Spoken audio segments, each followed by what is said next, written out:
ఈ జన్మలో ఎలాగో కలవలేం, మరో జన్మలో అందరి అంగీకారంతో ఒకటవుతామంటూ ఓ ప్రేమ జంట వేరువేరు లేఖలు రాసి పురుగుల మందు తాగి ఆత్మహత్య పాల్పడిన ఘటన నెల్లూరు నగరంలో కలకలం రేపింది.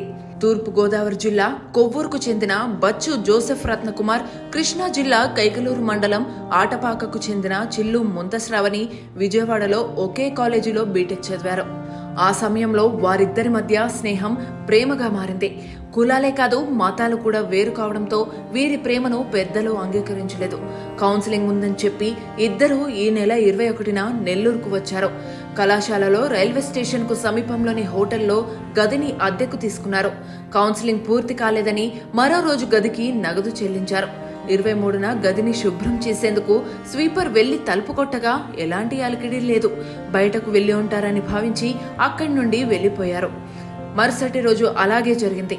అద్దెకు తీసుకున్న గది నుంచి శుక్రవారం మధ్యాహ్నం దుర్గంధం వస్తుండటంతో లాడ్జీ సిబ్బంది పోలీసులకు సమాచారం అందించారు. తలుపులు పగలగొట్టి చూడగా మంచంపై జోసెఫ్ రత్నకుమార్, నేలపై శ్రావణి మృతి చెంది ఉన్నారు.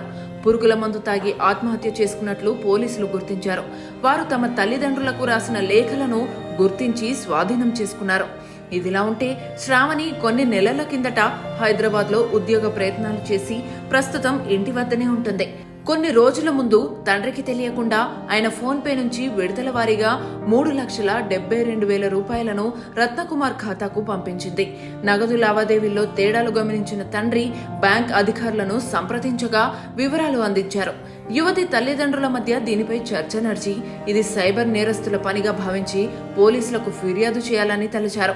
ఈ విషయాలన్నీ చాటుగా విన్న యువతి భయపడి అదే రోజు అంటే ఈ నెల 20న ఎవరికీ చెప్పకుండా ఇంట్లో నుంచి వెళ్లిపోయింది.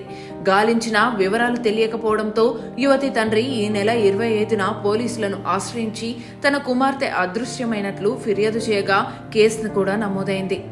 ఒకవైపు ప్రేమ పెళ్లికి పెద్దలు అంగీకరించడం లేదు, మరోవైపు చేసిన తప్పు భయానికి గురి చేయడంతో జీవితంపై విరక్తి చెంది ఇద్దరు బలవన్మరణానికి పాల్పడినట్టు తెలుస్తోంది.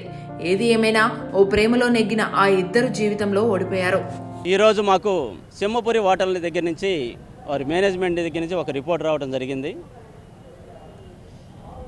రూమ్ నెంబర్ 205లో ఇద్దరు వ్యక్తులు వచ్చి ఉన్నారు. 21వ తారీఖు స్మెల్ వస్తూ ఉంది ఈరోజు అంటే వాళ్ళు ఏ విధంగా వచ్చారు ఏంటయ్యా అని అడిగితే 21వ తారీఖు వారు రూమ్ రెంట్కి తేవడం జరిగింది. ఇద్దరు, ఒక మేలు ఒక ఫిమేలు. అతని పేరు జోసెఫ్ అని చెప్పాడు, అమ్మాయి పేరు చెప్పలేదు. అప్పుడు మేము కాలేజీ కౌన్సిలింగ్ వచ్చామని చెప్పడం జరిగింది. రూము డైలీ 1,000 రూపీస్ రెంట్ అని చెప్పడం జరిగింది. వారు 1,000 పే చేసి ఆ రోజు చెక్ ఇన్ అయ్యారు.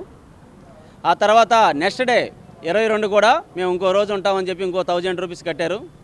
తర్వాత బయటికి వెళ్ళి రావడం జరిగింది. వాళ్ళు 23వ తారీఖు రూమ్ బాయ్స్ క్లీన్ చేయడానికి రూమ్ దగ్గరికి వెళ్తే రూమ్ ఓపెన్ కావట్లేదు, తెరవట్లేదు.